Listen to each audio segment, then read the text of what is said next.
Kalau tidak menjawab pertanyaan saya mualaf.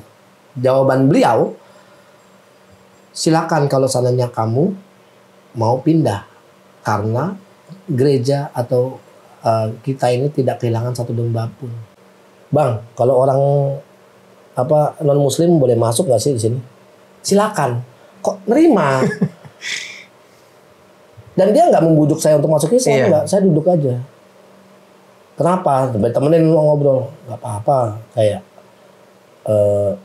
gue pengen numpahin curhat gue, nggak tahu sama siapa, tapi kok di sini kayaknya gue numpahin dalam hati gue ya. Gue begini kayak gitu kok kayaknya gue tenang.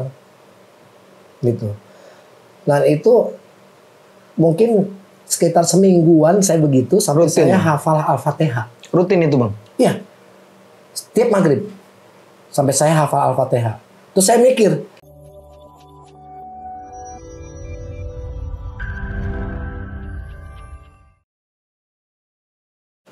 Assalamualaikum warahmatullahi wabarakatuh. Waalaikumsalam warahmatullahi wabarakatuh. Sehat Bang Andre ya? Alhamdulillah sehat. Masya Allah, janjiannya udah lama nih baru ketemu sekarang. Udah hampir setahun yang lalu kayaknya. Tapi nggak apa-apa. Realisasinya sekarang ya. Iya. Gimana Bang? Gimana Bang Andre? Tadi kita jalan ke sini dijemput di depan, Masya Allah, makasih banyak Bang Andre ya. Sama-sama. Ya kita dapat info juga dari kawan bahwa coba hati ngobrol sama Bang Andre, banyak Insya Allah ibroh yang bakal diambil. Gitu. Terus juga saya sempat ngeliat juga Bang Andre viral ketika ngomel-ngomelin pendeta. Emang waktu awal-awal mula Bang Andre ini sebelum masuk Islam itu seperti apa Bang? Maksudnya biografi Abang, biodata Abang gitu loh. Sebenarnya kalau karakternya sama Bang. Saya itu salah satu non-muslim yang paling keras. Oh gitu. Jadi saya itu yang membenci Islam, sangat membenci Islam pada saat itu. Oke. Jadi pada saat waktu pertama 212 itu, saya lupa tahun berapa itu. Pokoknya pertama kali 212 itu kayak nggak suka banget saya ini. Saya itu faktanya itu saya pakai kemeja, saya buka kemejanya, pakai kaos, saya pakai salib itu gede-gede. Kalau salib gede-gede. Jalan motor taruh di Atrium Senen. Oke. Kalau rame kan, saya jalan itu ke arah katedral, itu rame sekali orang di situ, rame di daerah katedral itu masjid Istiqlal itu rame kan. Saya jalan pakai itu, saya pengen tahu, sampai kamera itu saya taruh di handphone, di kantong. Saya taruh begini sambil nge-record ya. Iya. Jadi saya pengen ngambil bukti, sampai begitunya saya bilang nggak apa-apa saya dipukulin. Jadi saya nekatnya tuh dari awal udah nekat. Kalau ada kejadian itu ada saya tuh kejadian yang lagi menikah di katedral Gerimis. Iya. Yang payungin itu bukan orang-orang mereka tapi para peserta 212. Iya betul. Jadi saya lagi mikir, ayo dong, masa giliran gue rekam nggak ada yang bertindak anarkis gitu. Itu yang saya lagi lihat, walaupun kayak begitu saya tetap kekeh. Nggak, gue mau cari kesalahan, gue mau cari tahu ini Islam tuh sebenarnya tuh memang keras, emang tidak toleransi lah, bla bla segala macam. Nah pada saat itu saya berdebat sama namanya Ustadz Sugi Kristolog. Okay. Ini saya bicara nih langsung nih, ada Ustadz Sugi Kristolog, saya debat di Facebook, belum di YouTube waktu itu. Belum. Di Facebook saya debat segala macam. Memang ada sedikit beberapa pertanyaan yang menjadi pemikiran buat saya. Jadi saya mikir. Ya singkat cerita 2018 saya agnostik. Oh sempat agnostik ya? Sempat agnostik. Nah terus 2019 itu saya tanya sama siapa? Sama pendeta saya Katolik ya, saya Romo. Sama Romo. Jadi sama Romo saya itu saya di gereja Santo Yohanes 2, Blok B, ya lingkungan 2. Di mana tuh? Di Barito. Barito, oke. Saya di situ. Nah, pada saat kayak begitu, saya tanya itu sampai minggu pertama sampai minggu kedua itu jawabannya itu nggak pernah mau ketemu dan nggak mau jawab segala macam. Jadi ada pertanyaan-pertanyaan yang memang menjadi mengganjal hati saya, sampai akhirnya beliau sendiri, Romo saya sendiri ngomong bahwa kau nggak perlu terlalu dalam. untuk perihal kayak begini. Kau jalankan saja, kau imani saja. Oh, kok jadi imani saja? Saya bilang, iman juga harus pakai otak, saya bilang. Pakai logika. Mulai di situ, saya bilang, kalau tidak menjawab pertanyaan ini, saya ngolah. Saya masuk Islam. Emang pertanyaannya saat itu apa, Bang? Ada banyak sebenarnya ya. Cuman salah satunya itu di Nehemia 8 ayat 6. Salah satunya. Bunyinya? Kalau kita buka ya di ini Nehemia 8 ayat 6. Itu tentang masalah kok ini tata cara sholat. Masa sih? Buka aja Nehemia 8 ayat 6. Ya, saya bukain. Nehemia 8 ayat 6 sampai dengan 7. Abang bisa bacain nggak? Yang di ini kan Nehemia 8 ayat 6, yang di apa namanya? Yang di Stabilo ini. Stabilo, oke. Bacain yang keras jadi biar semuanya tahu dan mereka bisa buka kok. Lalu Ezra memuji Tuhan, Allah yang maha benar, dan semua Allah yang maha besar. Allah yang maha besar. Dan semua orang menyambut dengan amin, amin, sambil mengangkat tangan. Kemudian mereka berlutut dan bersujud dan sujud menyembah kepada Tuhan dengan muka sampai ke tanah. Itu apa, Bang? Oke. Itu apa? Iya, sholat ya. Iya. Ini ada di mana? Ada di Bible. Iya. Saya bertanya, ini apa? Dia bilang tradisi. Oh, tradisi. Tradisi Yahudi, bla bla segala macam. Terus kita lakukan nggak? Sebenarnya Bible itu kan perintah. Ya. Kenapa kita nggak jalanin? Kenapa kita nggak ada seperti itu? Kalau Anda mengatakan ini tradisi, Natal itu apa? Bahkan Natal tidak ada di Bible. Lahir tanggal 25 Desember pun tidak ada di Bible. Tapi dilakukan. Tapi dilakukan. Nah ini yang ada di Bible tidak dilakukan. Oke. Saya bertanya kayak begitu aja dia bilang terlalu ini segala macam. Padahal itu baru satu pertanyaan. Belum yang lain-lainnya segala macam. Banyak sih Bang kalau kita ulas segala macam. Mereka itu tahu di YouTube saya itu sering kali begitu. Kalau mereka tahu apa namanya saya pernah debat ya. Apa namanya sampai ada pertanyaan ini nih, Bang. Ini Abang juga pasti kaget, ya kan? Kaget tadi aja saya kaget loh ternyata. Sujud. Buka di 1 Korintus 6 ayat 14. Sampai saya tanya, Yesus itu siapa sih? Saya bilang, saya ke promo. Oh dia Tuhan. Sang pencipta kah? Iya. Oke kalau gitu. Allah itu apa? Yesus itu sendiri. Oh begitu? Iya. Coba buka ini 1 Korintus 6 ayat 14. Oke. Coba baca keras-keras Bang. Allah yang membangkitkan Tuhan akan membangkitkan kita juga. Tunggu dulu. Allah telah membangkitkan siapa? Tuhan. Allah membangkitkan Tuhan. Iya di sini. Allah sama Tuhan tuh gimana? Jadi ada dua. Iya. Paham nggak maksudnya? Iya. Yesus Tuhan Yesus. Dia adalah sang pencipta. Allah ya Yesus itu sendiri. Trinitas itu kan Bapa, Putra dan Roh Kudus segala macam. Jadi ada dua oknum yang berbeda. Oh enggak satu. Satu hakikat. Gak ngerti gua.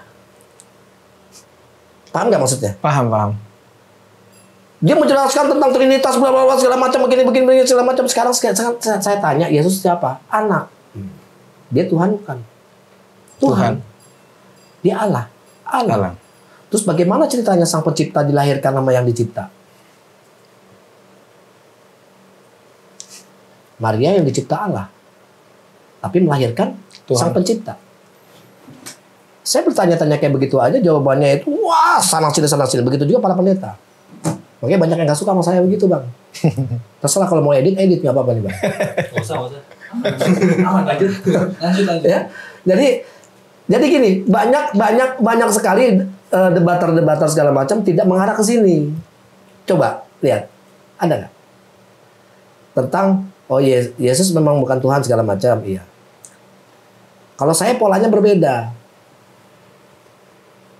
Gitu. Ya ini tadi kan kayak saya nggak perlu panjang lebar. Ya saya langsung ke poinnya. Itu salah satu yang membuat trigger akhirnya Abang masuk Islam. Yes. Awalnya saya agnostik. Ya. Jadi tahun 2018 ke 2019 itu saya agnostik. 2019 ya. Dari tahun 2019 ke 2020 itu saya agnostik. Oke. Jadi saya masuk mualaf. Jadi masuk Islam itu gara-gara saya tanya nggak jawab, saya bilang kalau tidak menjawab pertanyaan saya mualaf. Jawaban beliau, silakan kalau seandainya kamu mau pindah karena gereja atau kita ini tidak kehilangan satu domba pun. Domba itu akan kembali. Besoknya Senin saya pergi, ya kan? Ini buktinya.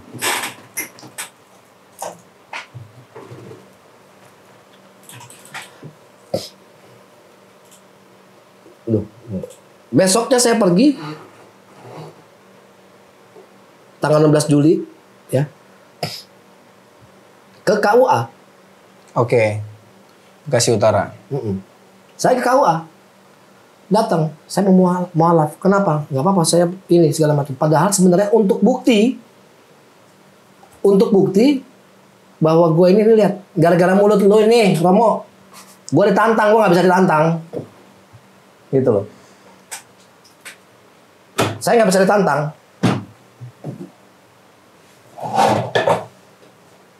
Nggak bisa ditantang saya. Oke. Kita datang saya kasih nih. Ya sudah sana, ya udah. Tapi pada saat itu saya nggak jalanin. Udah masuk Islam belum jalanin? Saya nggak jalanin, bahkan saya masih nggak percaya sama Islam. Oke, terus maksudnya sudah memilih Islam sebagai agama tapi belum menjalani. Tapi sebenarnya itu cuman untuk menampar atau untuk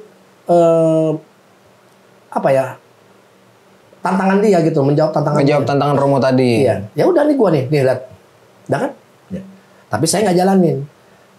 Saya berpikirnya, udahlah niat gua masih Kristen kok, gua masih Katolik kok, udah masih ke gereja.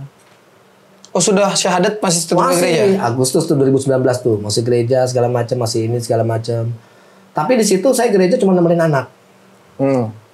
Jadi saya sebenarnya udah nggak percaya sebenarnya sama hal-hal apa namanya dogma agama saya ini, dogma ini sendiri. Udah nggak percaya. Akhirnya saya jalanin aja.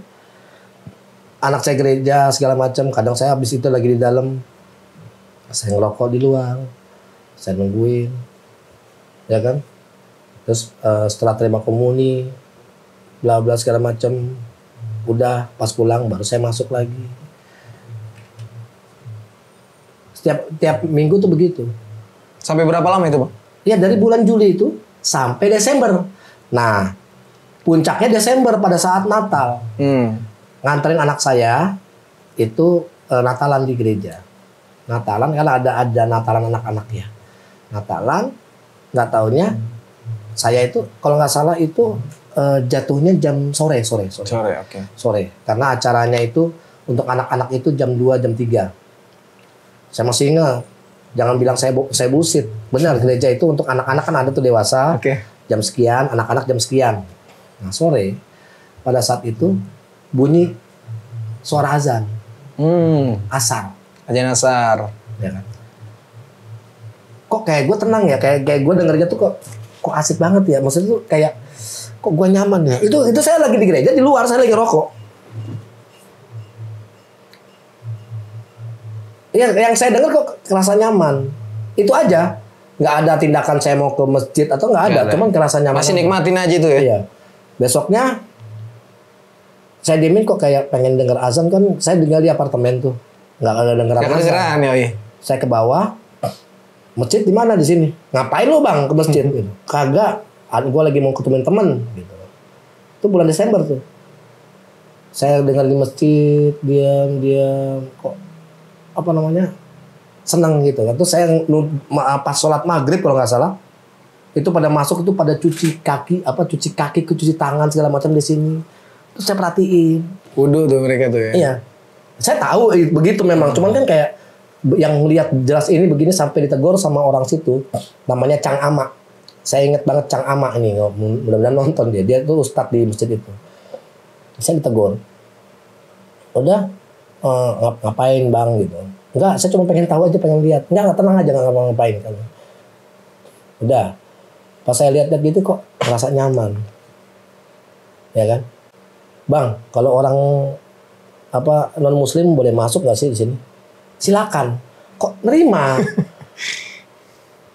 Dan dia nggak membujuk saya untuk masuk Islam, nggak. Saya duduk aja. Kenapa? Temenin ngobrol, nggak apa-apa. Kayak gue pengen numpahin curhat gue, nggak tahu sama siapa. Tapi kok di sini kayaknya gue numpahin dalam hati gue ya. Gue begini-begini kayak gitu-gitu, kok kayaknya gue tenang. Gitu. Dan itu mungkin sekitar semingguan saya begitu sampai saya hafal Al-Fatihah. Rutin itu bang? Iya. Setiap maghrib.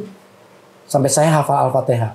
Terus saya mikir, saya ngeliat tanggalan, bulan Juli itu sudah tahun 2020 sudah lebaran. Baru keinget bang, ya Allah gue pernah sahadat.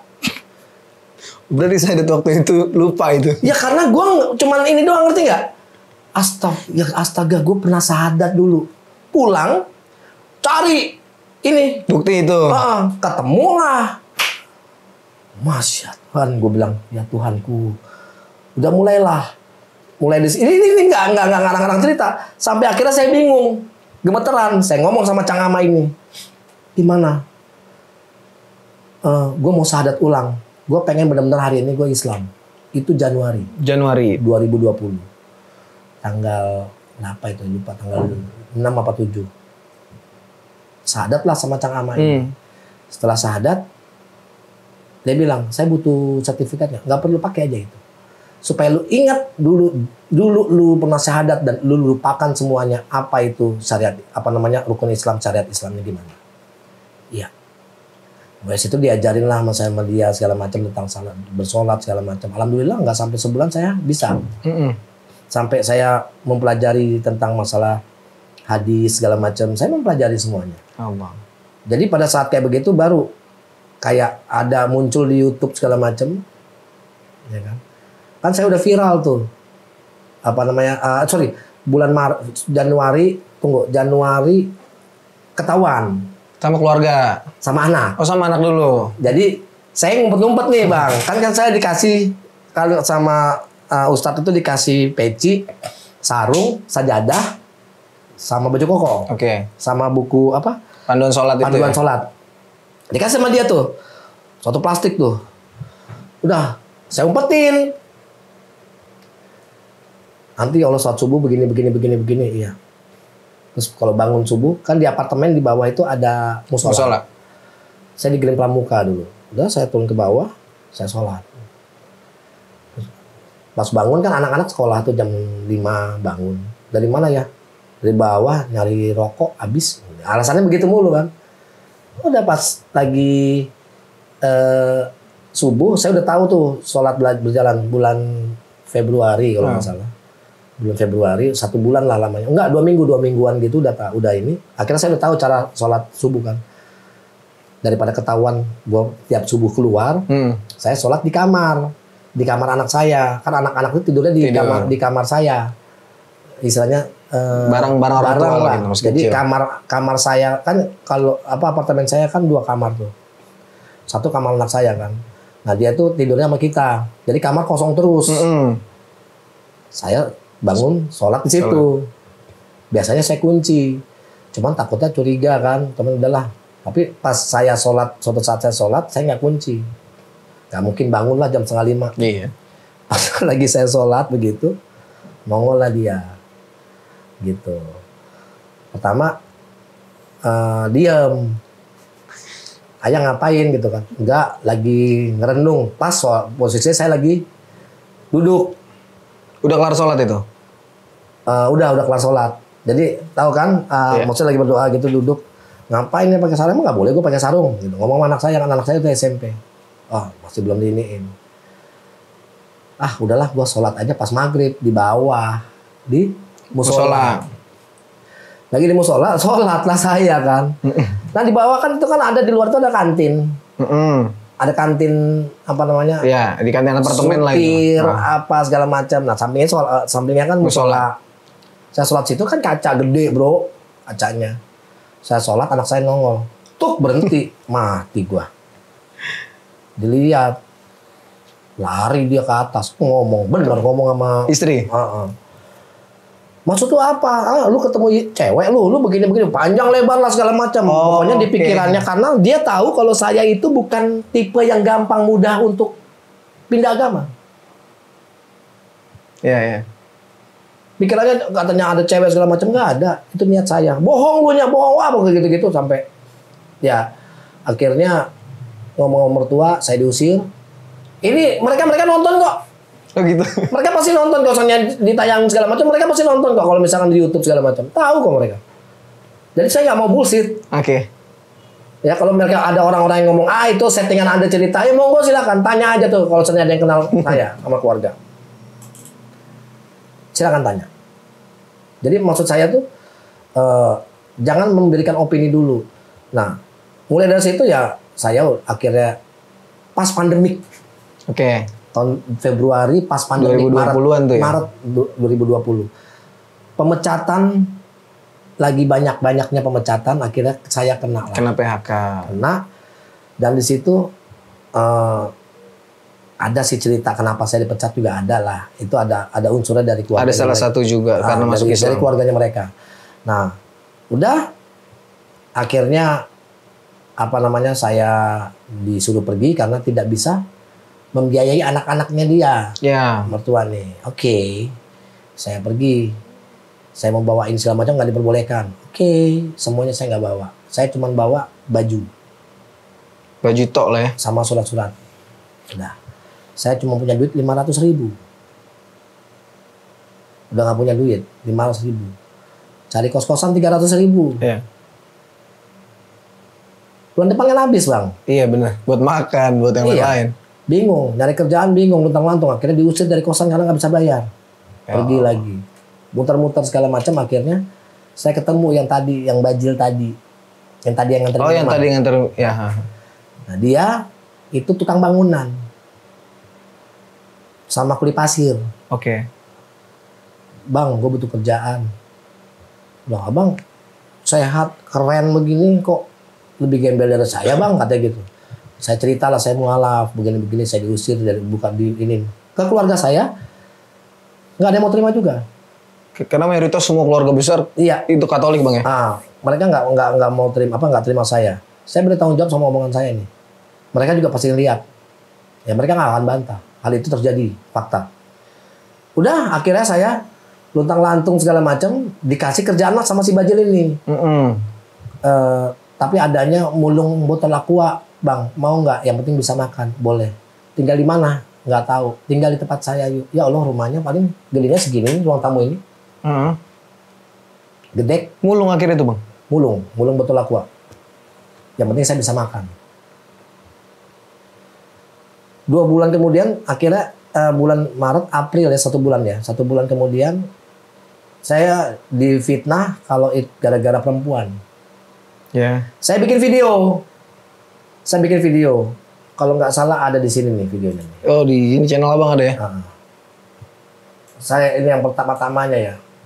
Jadi saya bikin video. Saya bikin video tuh karena untuk membuktikan bahwa salah saya apa untuk masuk Islam. Nah, apa namanya kayak gimana ya? Saya bikin video itu untuk kirim ke anak saya pakai WhatsApp. Yeah. Nggak taunya apa? Terlalu besar itu size-nya. Terlalu besar, terlalu panjang, terlalu besar. Nah, akhirnya disuruh katanya untuk pakai YouTube aja supaya bisa bisa diupload dan linknya bisa dikirim ke anak. Kok nggak ada? Kok sampai sini ya? Masih ada bawahnya. Nah, ya. Nah terus pas dikirimin begitu, saya kasih link ke anak saya, ditonton sama mereka. Kenapa? Nggak taunya mulai viral.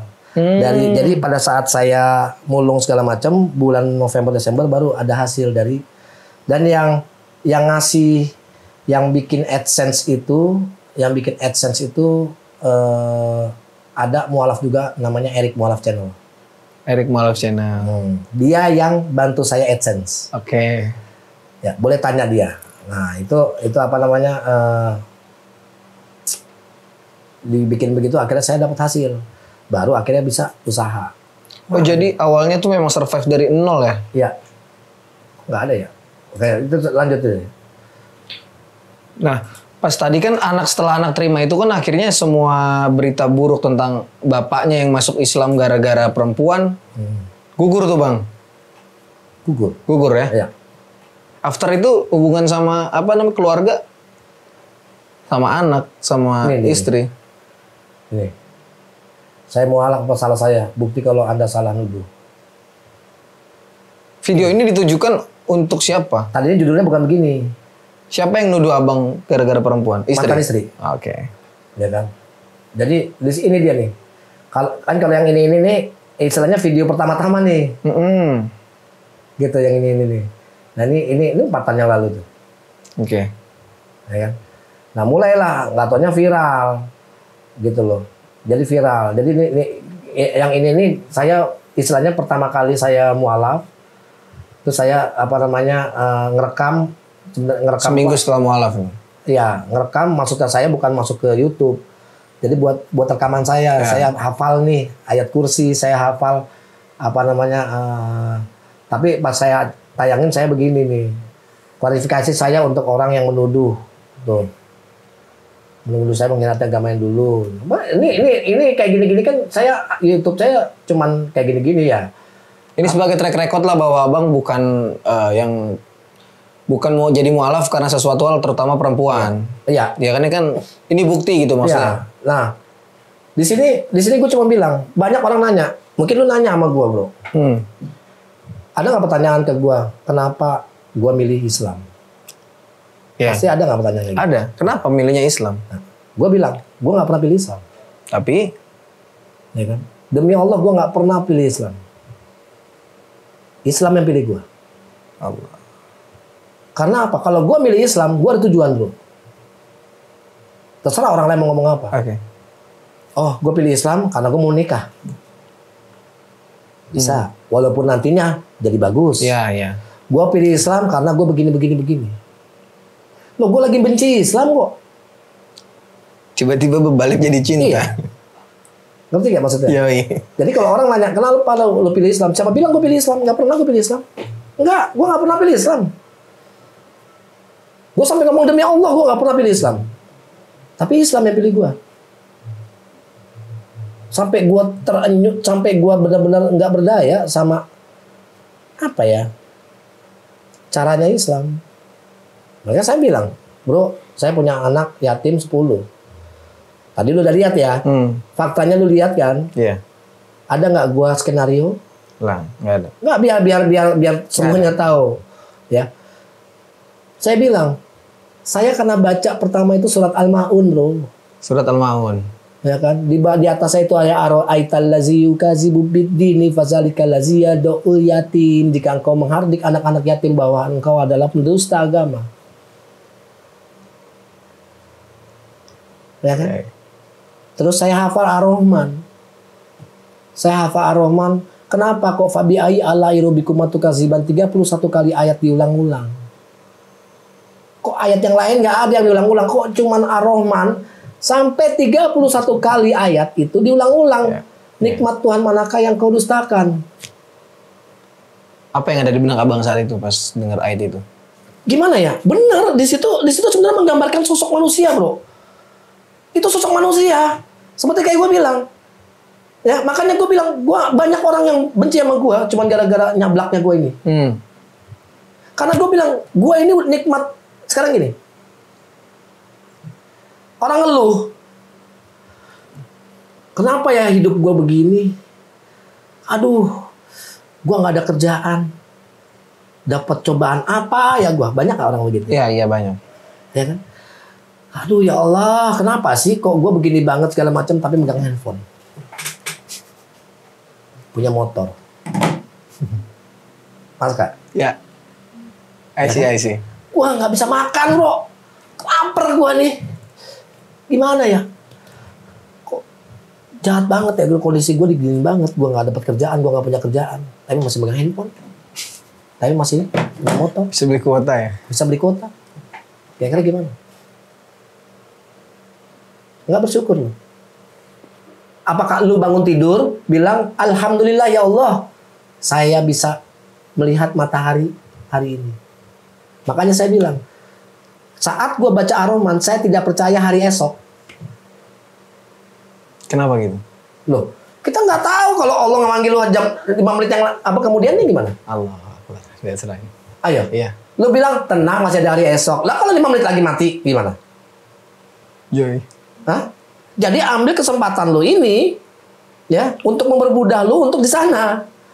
Jadi gue selalu berpatokan sama apa yang dikatakan. Ini Al-Quran memang luar biasa, memang benar-benar apa ya? Wah benar-benar ini deh. Nah sekarang nikmat Tuhan manakah yang kau dustakan? Lu dikasih nikmat, tapi lu bersyukur nggak? Terkadang orang-orang kalau mau bersyukur, ya kan? Gue bersyukur, gue sholat segala macam. Apa yang lu syukuri?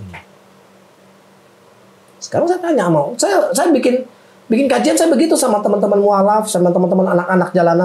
Apa yang lu syukurin? Yang lu syukurin itu apa? Ya gue dapat nikmat begini, iya lu syukurin untuk duniawi. Sekarang apa yang lu syukurin? Sekarang pada saat lu nggak punya, lu mintanya apa? Ya bagaimana ya Allah berikanlah kami kerjaan besok ya Allah karena saya butuh kerjaan segala macam supaya besok sama bisa makan segala macam gitu ya. Iya. Kalau lu doanya gimana Andre? Karena gue berpatokan surat Ibrahim ayat 7. Wa izana rabbukum la in sakartum la azidanukum wa la in kafartum inna azabi lasadid. Jika engkau bersyukur kepada Allah maka Allah akan menambahkan nikmatmu itu. Gitu. Nah di situ apa namanya bersyukurnya gue itu pada saat gue bangun tidur atau gue habis sholat selalu gue berdoanya tuh begini terakhir ya saat sholat. Ya Allah hamba bersyukur kepadamu hamba masih bisa hidup sampai saat ini. Jika besok hamba tidak makan itu adalah rencanamu. Kalau lu nggak makan rencana Allah bukan? Yeah. Karena pasti Allah punya rencananya lebih baik buatmu. Jadi jangan khawatir. Selama lu bersyukur sama Allah, Allah akan nambahkan nikmat lu itu. Masya Allah. Ini Nabi Luga mampir ke MP Coffee nih. Ini yang mau saya tanyain juga. Ini waktu itu sempat ada gesekan juga sama Pendeta Luga ya? Ya karena dia itu mencoba untuk menghujat Islam dengan cara dia mengaku-ngaku sebagai nabi segala macam, ya kan. Ini saya ajak makan. Nah, ini anak yatim saya nih. Apa yang dikatakan sama Pendeta Luga saat itu ya kalau itu kurang lebih? Apa? Kasus itu Pendeta Luga tadi. Ya dia bilang dia menceritakan temennya yang bercerita. Enggak, lu ngomong lu. Sekarang pada saat kayak begini lu ceritain bahwa teman saya melihat. Teman saya yang melihat. Kan lucu. Akhirnya dia minta maaf. Ya udah kalau dia minta maaf selesai. Temannya melihat Nabi Muhammad di neraka. Ngomongnya begitu, ya kan? Iya. Dia sekarang lu makanya di situ gue bilang sekarang ini yang gue lakukan pada saat ada penghinaan terhadap Islam ya saya datengin. Masya Allah. Bukan saya sok-sokan pengen jadi siapa kayak si Umar bin Khattab, enggak. Gue ngerasakan diri gue di Islam ini apa yang gue salah satu bentuk cara saya ini untuk menebus kesalahan saya pada saat saya membenci Islam. Ini dia. Allah Akbar. Gitu. Jadi ya banyak semuanya ya yang cuman sekedar konten ya segala macam. Tadi lihat ya. Kalau mau lihat biar teman-teman tahu, kita lihat buka di YouTube Studio. Kita lihat. Ini kamu udah dapat AdSense segala macam udah dapat ya. Udah dapat. Sampai berapa segala macam udah dapat. Coba kita lihat di sini. Ini akhirnya jadi salah satu titik balik yang tadinya jadi mulung botol-botol plastik. Iya. Akhirnya merubah itu, Bang. Karena salah satunya ini lewat YouTube. Iya. Emang saat itu nggak ada, Abang nggak lari ke yayasan lembaga mualaf gitu yang untuk membantu Abang karena kan mualaf baru gitu. Boleh tanya semuanya. Boleh tanya Bang. Tanya semua yayasan. Tanya. Ada nggak saya dibantu? Atau mungkin Abang yang nggak datang ke tempat mereka? Oh, saya datang. Saya datangin Bang. Sampai akhirnya saya pengen tahu di dalamnya apa itu yayasan, saya sampai masuk sebagai pengurus di yayasan itu. Oke. Ya. Oh, ini gitu. Mendapatkan penghasilan di YouTube. Hilang, Bang. Tuh. Kenapa hilang? Oh, memang saya di dismon gara-gara saya bicara tentang Palestina. Oh. Ya no problem buat saya.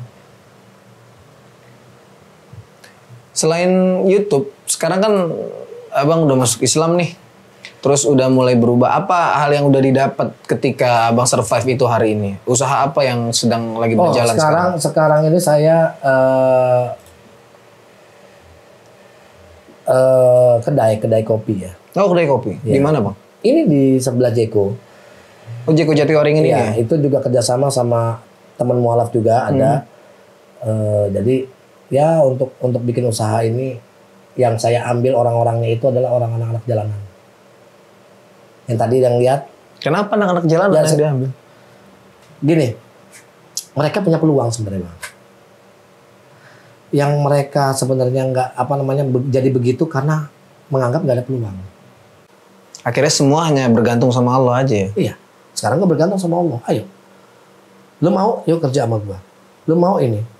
Yang penting lu bisa makan dulu, yang penting lu bisa belajar dulu, yang penting lu bisa ngaji, yang penting lu bisa tahu apa itu Islam, yang penting lu bisa tahu apa itu rukun Islam. Lu nggak usah peduliin lu naik haji atau enggak segala macam. Dari kemarin saya nabung kafe, Bang. Dari kemarin pengen umroh. Batal semua umroh cuma gara-gara ada anak yatim di sini.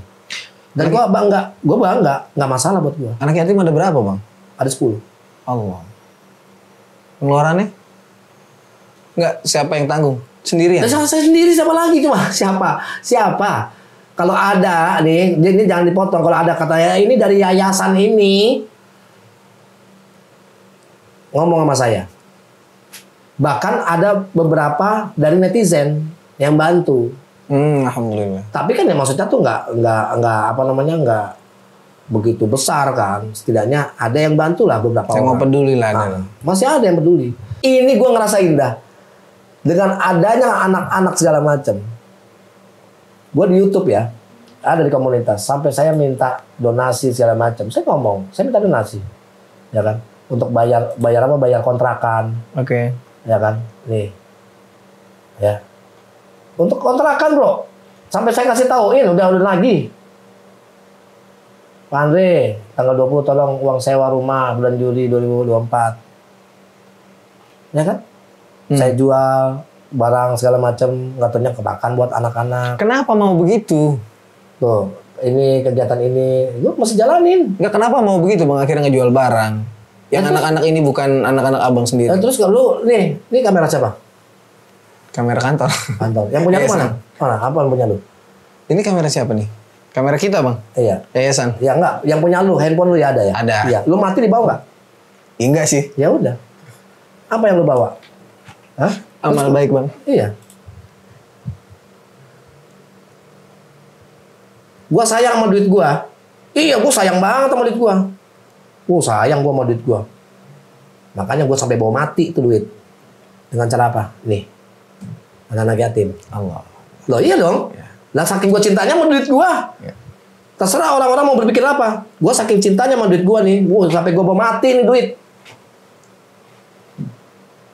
Tapi kalau masalah misalkan kenapa lu jual barang segala macam, terus lu sekarang gimana deh? Ya nggak apa-apa. Yang ngasih syukur, nggak ngasih ya sudah. Rumah 2 bulan belum bayar. Gue bilang sabar ya bu, tenang, masih ada barang. Nanti kita ini segala macam. Ini kenapa nggak dipasang tadi kamera? Mana kameranya? Ada.